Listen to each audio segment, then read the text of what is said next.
Wow, কেমন হয়েছে আপনারাই বলুন। আজকে কিন্তু রসগোল্লা আমি বানিয়েছি গুঁড়ো দুধ দিয়ে।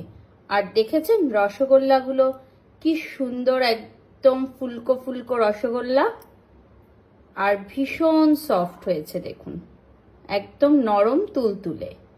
চলুন একবার রেসিপিটা দেখি। 3 কাপ প্রথমে জল নিয়ে নিচ্ছি। প্রথমে 3 কাপ জল নিচ্ছি। এবার এই জলটা খুব ভালো করে গরম হতে দেব। এবার এই জলটা যখন ফুটে উঠেছে তখন ঠিক যে কাপে 3 কাপ জল নিয়েছিলাম সেই কাপেরই 1 কাপ দিয়ে দিচ্ছি গুঁড়ো দুধ। যেটুকু সাইডে লেগেছিল পুরো দিয়ে দিচ্ছি। খুব ভালো করে নেড়ে নেব যাতে কোনো দলা মানে গুঁড়ো দুধের লাম্প না থাকে। ভালো করে নেড়ে নিয়ে খুব ভালো করে একবার ফুটতে দেব। গ্যাসটা কম করে খুব ভালো করে এবার গ্যাস অফ করে আমি এখানে 2 চামচ টক দই নিয়ে নিয়েছি। এই টক দইটা আমি দিয়ে দিচ্ছি। আপনারা চাইলে লেবু বা ভিনিগার দিয়েও কিন্তু ছানা কাটাতে পারেন।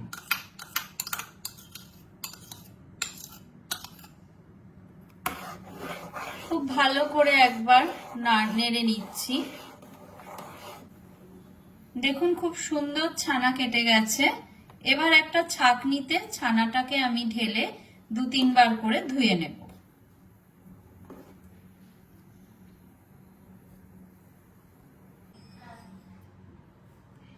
এবার এই ছানাটাকে 3 থেকে 4 বার আমি ভালো করে খাবার জল দিয়ে ধুয়ে নেব।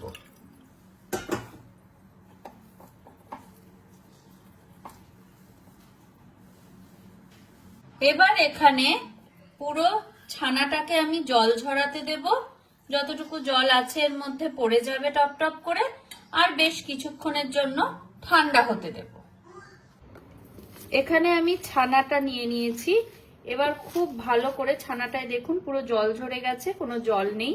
এবার খুব ভালো করে ছানাটাকে মইম দেব, মানে একদম ছানাটাকে মিহি করব, একদম নরম। প্রায় 10-15 মিনিট ধরে কিন্তু ছানাটাকে মথতে হবে। খুব ভালো করে একদম মোলায়েম করে দেখতেই পাচ্ছেন ছানাটা মেখে নিয়েছি। এবার খুব সামান্য একটু এখানে ময়দা দিলাম, মানে ছোট চামচের 1 চামচ দিয়ে আবার খুব ভালো করে একবার মেখে নেব। একদম ভীষণ মোলায়েম হয়ে গেছে। এবার এইখান থেকে ছোট ছোট করে একটু একটু করে ভাগ করে লেচি করে নেব, মানে লেচির মতো গোল্লা করে নেব। ভাগ করে করে এইভাবে রাখবো। এবারে এক একটা গোলকে নিয়ে খুব ভালো করে স্মুথ গোল তৈরি করতে হবে। দেখতে হবে যাতে কোনো ফাটল না থাকে। ফাটল থাকলে কিন্তু রসগোল্লা ফেটে যাবে।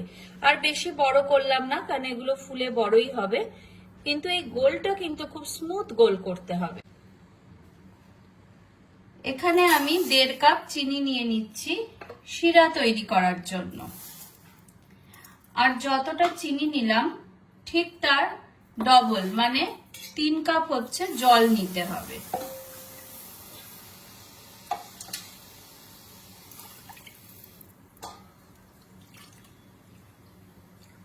তিন কাপ জল নিলাম, নিয়ে এবার শিরাটা তৈরি করতে দেব।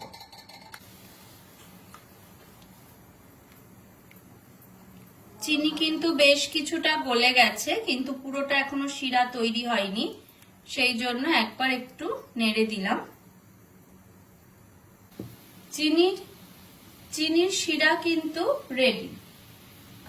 ঠিক এইভাবে যখন ফুটবে তখনই একটা একটা করে রসগোল্লার যে গুলিগুলো বানিয়ে রেখেছি ছানার, সেগুলো দিয়ে দেব।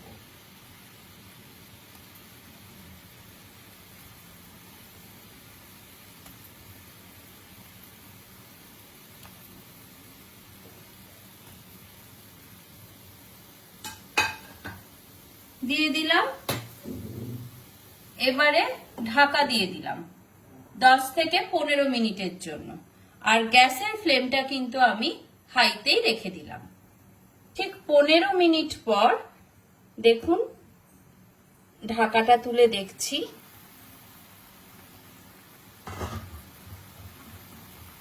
গ্যাসের ফ্লেমটা একটু কম করছি। ওয়াও, দারুণ হয়েছে, কিন্তু দারুণ ফুলেছে রসগোল্লাগুলো। ব্যাস, এবার গ্যাসটা অফ করে দেবো।